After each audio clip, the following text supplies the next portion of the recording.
લીધા।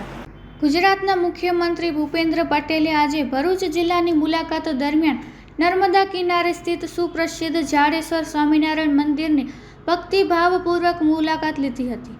મુખ્યમંત્રીએ મંદિરના ગર્ભગૃહમાં બિરાજમાન ભગવાન સ્વામિનારાયણની મનમોહક મૂર્તિના દર્શન કરી આશીર્વાદ મેળવ્યા હતા અને શાસ્ત્રોક્ત વિધિ વિધાન સાથે નીલકંઠ વર્ણી પર પવિત્ર જળાભિષેક કર્યો હતો।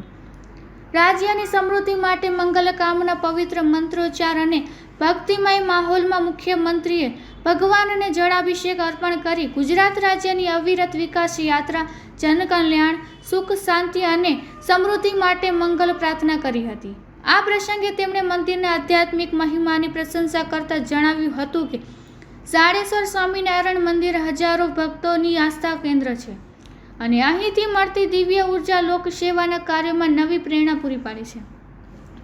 મુલાકાત દરમિયાન મંદિરના કોઠારી સ્વામી અને સંત મંડળ દ્વારા મુખ્યમંત્રીનું સ્વાગત કરવામાં આવ્યું હતું અને રાજ્યના સર્વાંગી વિકાસ માટે આશીર્વાદ પાઠવ્યા હતા।